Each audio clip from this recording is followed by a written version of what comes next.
Of the Legacy Cannabis Podcast right here on Respect My Region. I am the highest host, Adam Ill.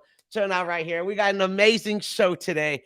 Someone who I've got to smoke with many, many years ago. I got to actually, I think my first experience with you, Marc, was at one of the secret sessions, dude. One of the secret sessions, I think I don't remember, dude, like 14, 15, something like that. I'm with Marc. Let me get to it, dude. Marc with Kalya in the building. Kalya Extracts award winners. You might have seen them in the shops. They're legal now. They've been around for. When did you guys start? So I started out in Prop 215 about 2013. I had a little shatter company with my buddy called Medicine Man Extracts back in the day.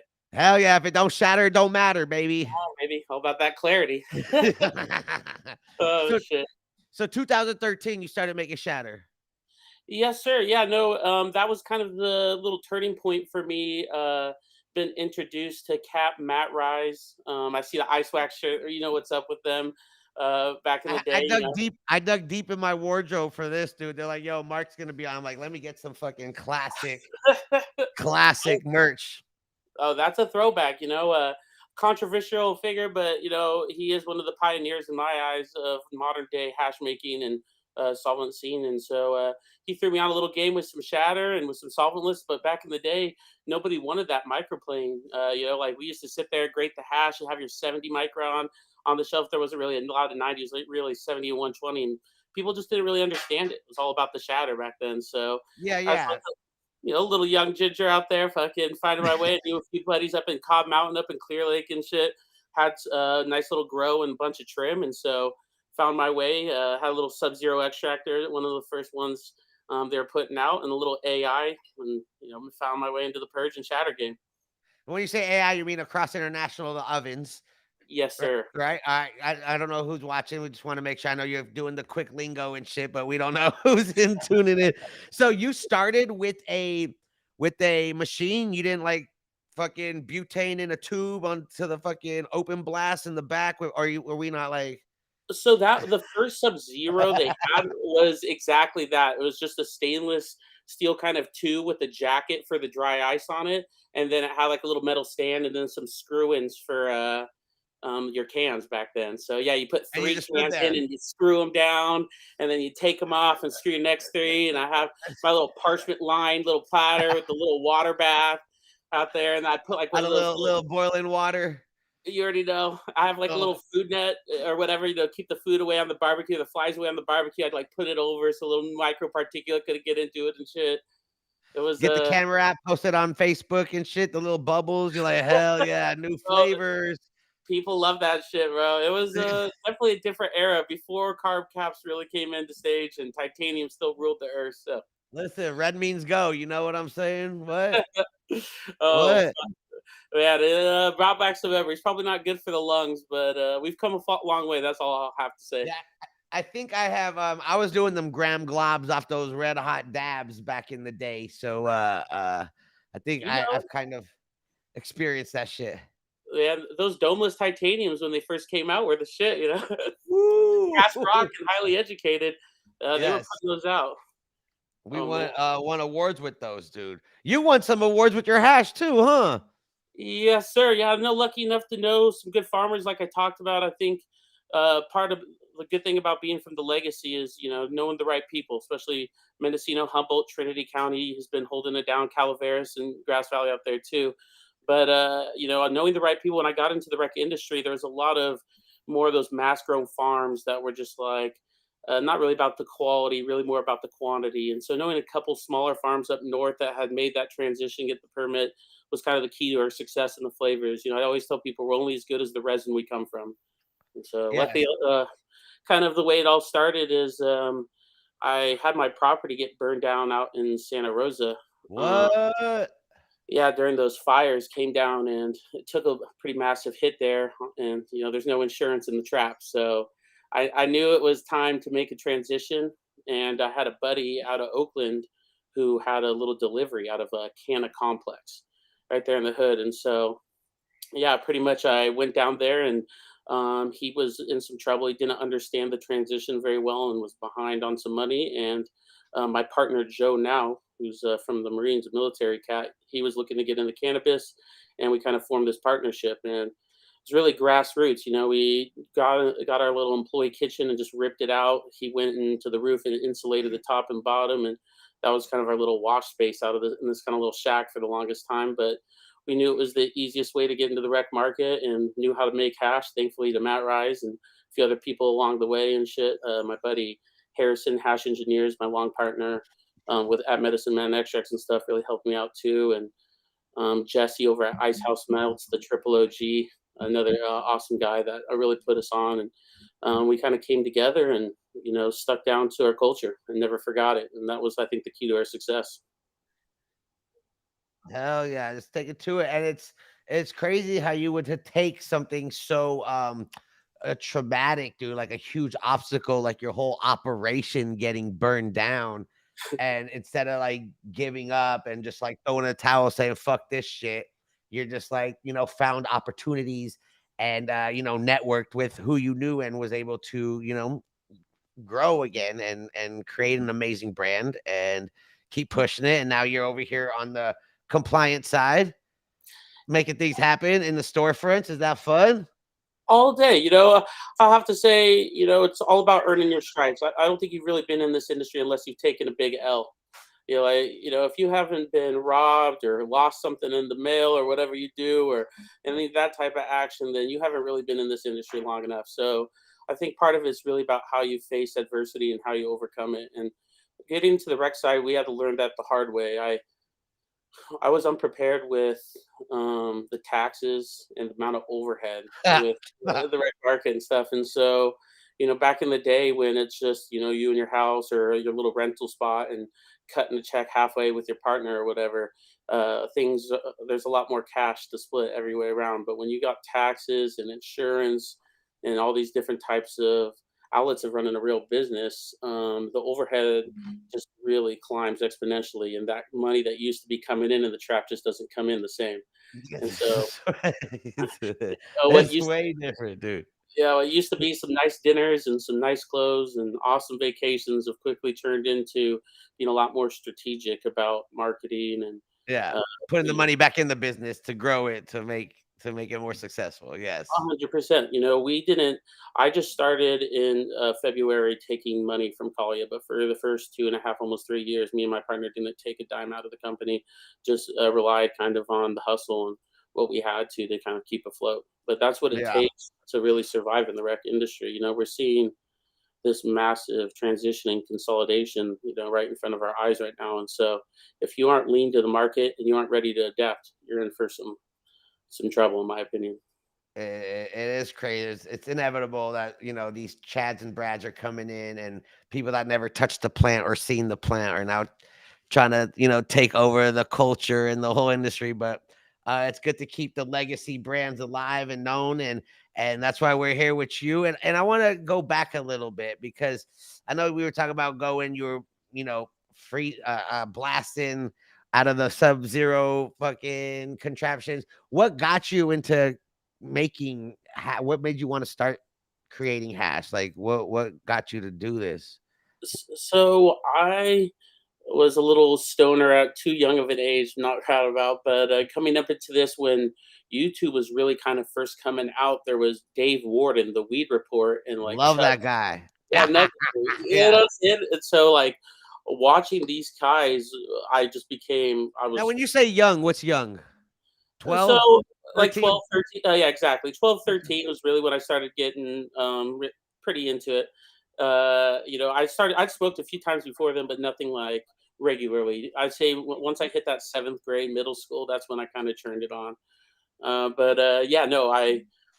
kind of looked at these guys as kind of the way of the industry. I didn't know much about it. And when I was a freshman in high school, I ended up meeting these two twins, Jacob and Tyler Moses, and their dad is Ken Estes, Ken's GDP.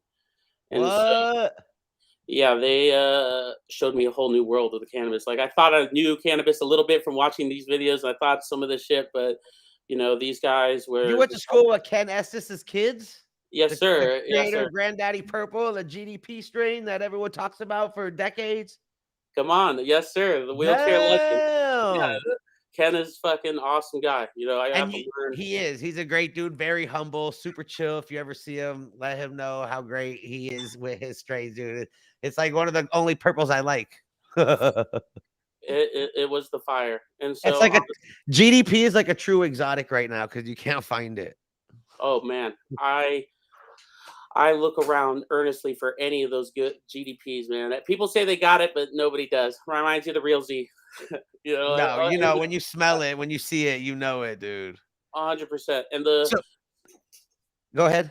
I'm sorry, some of that GDP when I first saw it, like, was 2009, kind of at the end of the real height of the GDP empire, I call it, and shit like that. But man, it was phenomenal, and it changed my world. I never seen flower like that my whole life, and so as soon as I linked up with these guys, I knew that cannabis was going to be my career.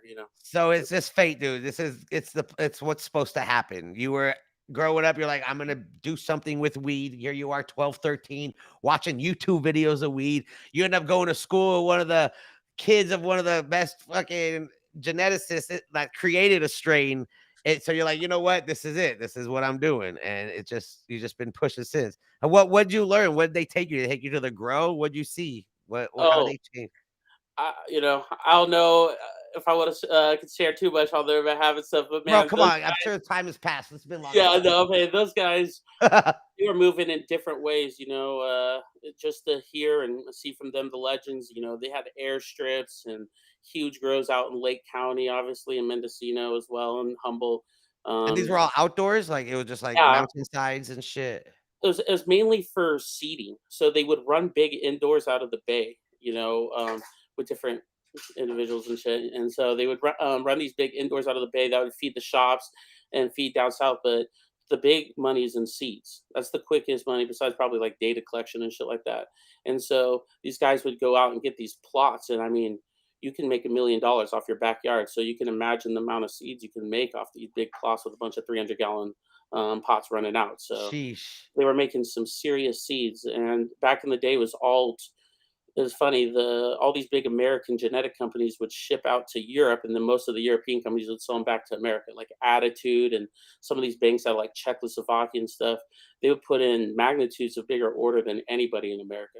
Just Yeah. million plus order of seeds for different strains and stuff. Uh-huh.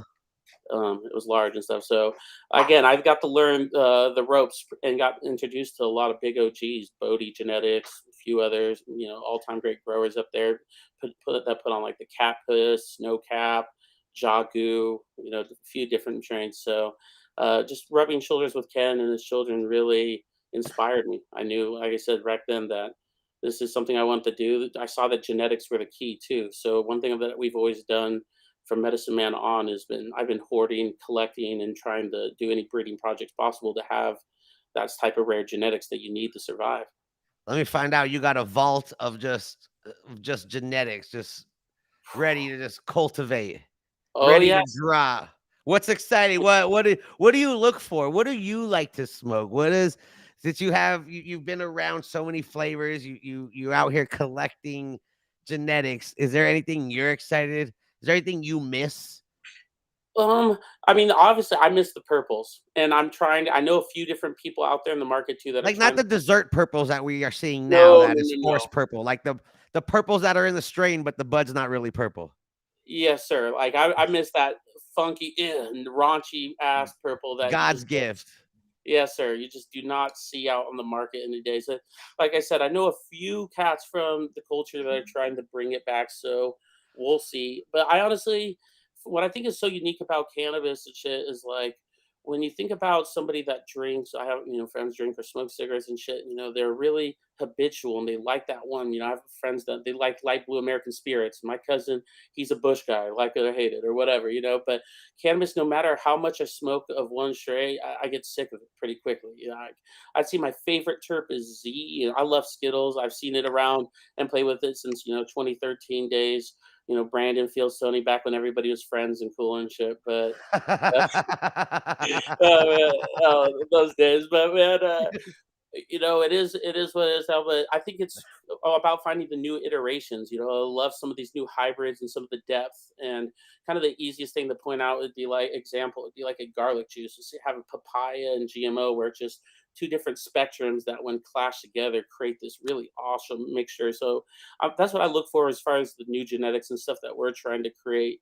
Besides that, there's a few out there. That white truffle cookies that's on in the Dole Whip is phenomenal, and then the Amarello I think is going to be one of the more popular rosin strains of the year. Ooh. That's a banana punch on the lemonade from Symbiotic. Some of the best Symbiotic I've seen. Now, So as a hash maker and with dealing with flowers, do you look for like yield? Like what juices more? Are you more for like terps? Are you like a bit of both? Because I know like some plants might not yield as much, and it's like, are we wasting our time with this? We want to be able to, create something that we can give to everybody. all day. I think for me, it's quality above everything. I'm all about what makes the best hash, and when I think best hash, I think of best flavor first, and then potency second. But at the same time, especially realizing how hard it is to run a rec business, it's got to make dollars to make sense. And so there's a little graph where, is somewhere in the middle, there's the quality and the differentiation of the flavor in the market, but also it yields enough that it makes sense for the grower to fucking run it and grow it in numbers and shit. Of course, anytime I can find those guys willing to sacrifice part of their canopy for a small batch, some heat strain that they know they could yield well, I'm very grateful. But for the health of the farmer, it's about finding that strain that kind of tries to hit all the boxes, that not only yields well for us, but yields well for them in the garden, but also has amazing flavors and everybody can enjoy. So And you talk about the garlic and the GMO. I heard you say it. Do you really like that like sweaty foot terp profile, like BO profile? I think it's more like the blue cheese of the industry. My family, my dad was deep in the wine industry, so when I was young, I'd always try like some of those raunchy wine cheeses and pair it with wine. And Yeah. at first, I hated them, and so I didn't understand it as much. But I've grown to actually enjoy a lot of that shit. And so I kind of feel like the same way with GMO. It's more of an acquired taste. Something I more enjoy the potency of GMO than I enjoy the high. I'll have to It does say, get you ripped. It does. yeah. Speaking of I'll, getting ripped, it's I just want to take a little note and say it's 4:20 right now where I'm at, oh Pacific shit! Standard Time. I don't Oh, it's know. Are you smoking right now? Are you consuming? I haven't seen you smoke anything. I've been smoking this blunt. yes, Oh, sir. you Let got me some give you. dabs? We Oh get yeah. I could should we take some dabs? What are you dabbing right now, bro? Come on. So this was a garlic cocktail lychee papaya Of blend that we course. did. So it's just something. Garlic here. But when I dab, I have to flip my rig before I hit it, dude. Oh my So I'm gonna god. do a little, are you flipping? You don't have to, but I do a little flip and rip, dude. I just flip it and then I get ready to hit it, dude. I don't know. This is a little tough on the grenade. It's a little heavy, but I'll try. No. Woo! Oh, Got let's go. it. Come on. Let's give this a while. Let's run it, baby. All right, I'll dab with you right now. Here, I like to cold start my Me dabs. too. I was wondering I'm a, about to say I'm a cold start kid. People fucking give me some shit, but I don't care. It's a lot yeah, no, faster. I'm like cold starting. I feel like cold starting is way better than actually heating it up, waiting for the cool down, and then dabbing. Like, just 3 quick points of why I think cold starting is better is you save time, you save butane, you save terps. All Boom. all day. I love that. I'm gonna start using that shit. It's real. I mean, I tell people it's like you're hitting something that's heating up, not cooling down. When you put hash on something that's cooling down, you're just cooling it down so much faster. This is you're getting the terps while they're heating up. Yeah, So it's just about timing. You know what I'm saying? And people just gotta understand when to do it. I don't usually put pearls when I cold start either. Are you? no, No. I don't need the pearls. As long as you know your nail, sometimes, especially if you had a couple drinks or something, can get away from me on the timing. But as long as I know my nail, the cold start without pearls or anything just rips hard for me. Come on. All right, let's cheers it up real quick. You smoking that Kalya? Let's go. I wish I had some. Oh shit, coming soon.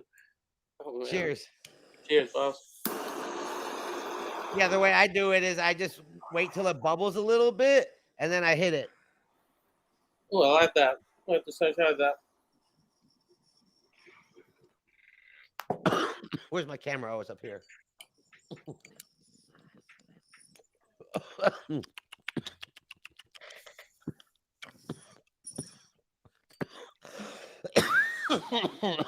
I think this is the first time I've actually dabbed on the RMR Cannabis Legacy podcast, dude. Come on.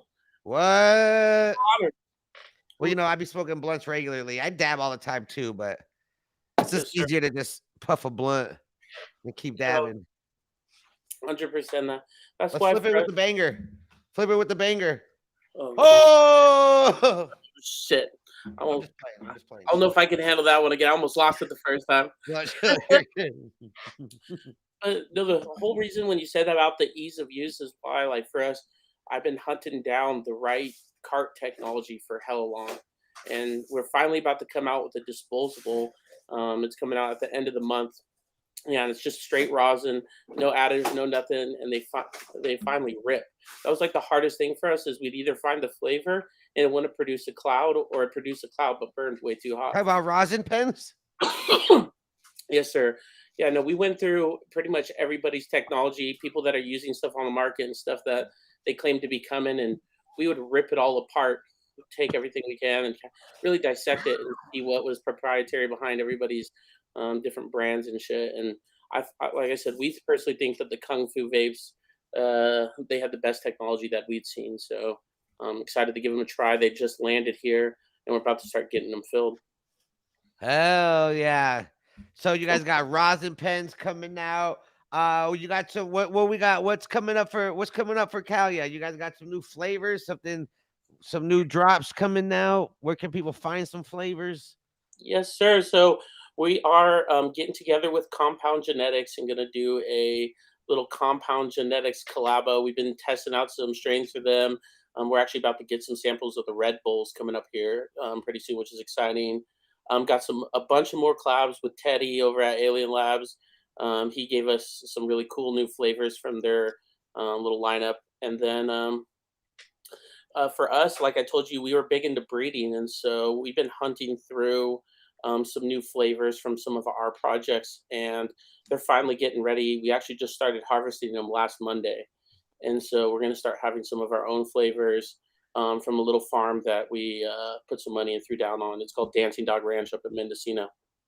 And so we're going to go out there and give them a whirl and see how they do. What?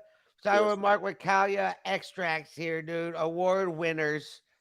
Been smoking for more than half your life, I'm assuming, since from the stories. I've learned a lot.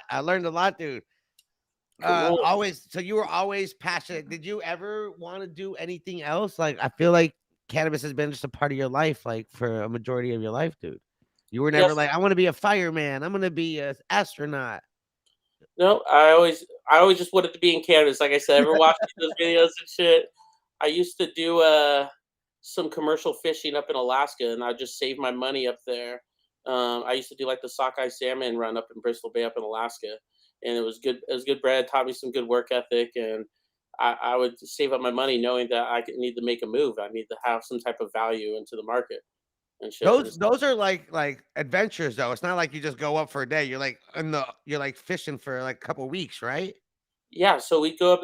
I go up there every summer and do 6.5 weeks up in there. So we did set net fishing. So instead of like dragging your nets off a boat, we have like 1,000-yard running line that sticks from basically the beach into the ocean. And we attach a net that has corks on one side and the lead line on the bottom. And so when the tides come in, it floats up on the net and fucking all the fish come in. They're coming out of Russia and they get tangled up in the net. And we pull ourselves off on these little rafts up in the tide and shit. And we pull up all the fish out of the net. It's pretty hectic work. And then take them right to these little canneries down the road. That's fucked up. Poor fish. That's true. That's true. No, you definitely get to see a different side of how the food gets to your plate, But it also tells you the levels, while there was some that would go into the cannery and everything, others would get chartered by private planes for some of those high-end sushi restaurants, I'm sure like fresh and stuff of the world. Yeah, exactly. So they just get in private, these little charter planes. They land right on the beach, little Cessnas and shit, and then fucking load them up with fresh fish, dry ice packed, and then ship them off onto a bigger plane to go down to the 48. Right out the Pacific. Who want that Pacific salmon fresh caught 2 hours ago to your plate? Come on. Farm to table, though, but money. That's fucked up. Yeah, it's some shit. It's some shit. It opened my eyes though to that whole As I how had sushi last night and ate a shitload of fucking salmon and tuna. I mean, hey, everybody's view on that shit's different, but fucking, it's a open my eyes to the whole concept to how really farm to table movement is, and like growing up in Sonoma County out here, being exposed to Thomas Keller, the French Laundry, and some of these other individuals. We take a lot of inspiration and translated that into hash and this industry that we're trying to make out today. That's why your shit's so like high class and when you find it, it's like gold. You're like, oh, I'm smoking. When it's in your bag, you're like, oh, look, I got the Kalya. You can't have this. Nah. Y'all Uh, got. it's we just go. I think with that, it's like the aim is inconsistency. I think you could agree that like one of the hardest things in this industry is consistency on Yeah. the right market, I, especially you look in flower and shit. I think the first, I'm not sure if it's the first, but it sticks out. A marshmallow. Didn't you do like a marshmallow something? Yeah, I did a marshmallow G cold care. Look, I I've smoked a lot of weed in my life, and I've smoked a lot of names. People throw a lot of names at me, but I remember there was a marshmallow something that you had, and I was like, "Yo, this." All my taste buds were just like, "Let's go." Oh man, no, it's all about that consistency. I appreciate you saying that. For us, we have a distro and a little retail spot, so I can buy anybody that comes on the market. I make sure I love these cats at Papa's and Hash and Flowers, Terry and that crew, Savages, Rosin Tech, Sam. All these guys are awesome people, and I love to see what they got out there. And make sure that Kalya is at that grade or at the best grade that we can make it comparatively. Well, if you want an opinion, just let me know, dog. I'm here. I don't mind smoking all the flavors and telling you how I feel. Come on, no, I got you on a flavor pack of all that new shit. You got to try the new flavors coming down. Look, we're ready. RMR's here, dog. We out here. Colin, Joey, we out here. We ready, dog. Our lungs, baby. Oh, Look, I got my rig. I'll flip it, dude. I'll rate it based on flips. I'll be like, yo, I give that damn 2 flips, baby. Hell yeah, let's go.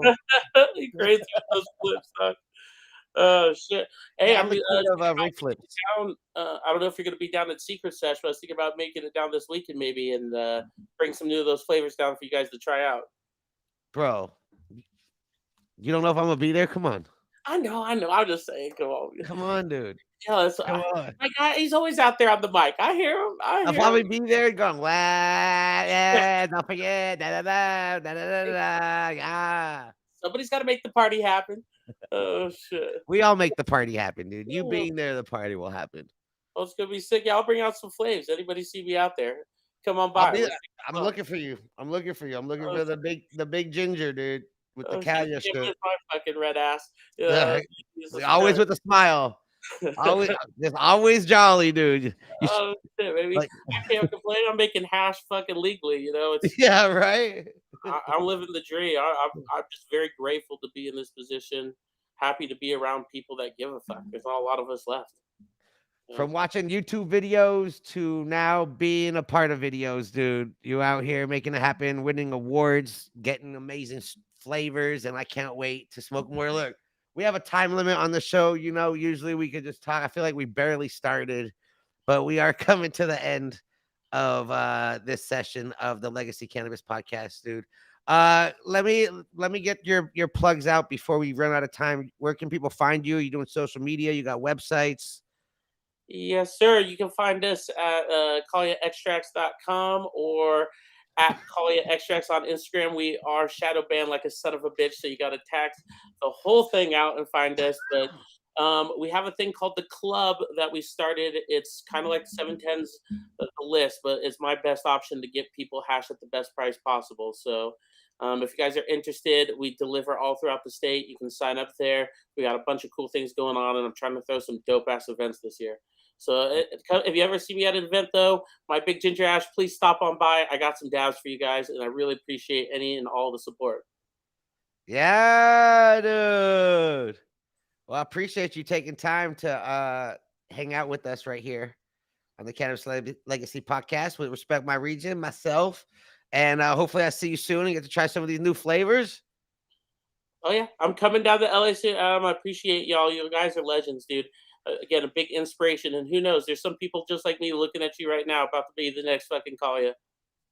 Let's go, dude. And if you guys need some lungs, I'm here for y'all. Oh shit. We'll find out this weekend. I'm ready, bro. I'm ready. Appreciate you. Shout out to everyone tuning in right now. Once again, my name is Adam Hill, the highest host, Marc with Kalya Extracts in the building. Until next time, dude, get higher, yeah? And stay tuned for more of the North American Weed Tour, dude. You already know we're finishing the year strong with more content, more product reviews, and a bunch more podcasts. Yeah. Bye. Bye. How's it going, y'all? All right, dude. Peace out.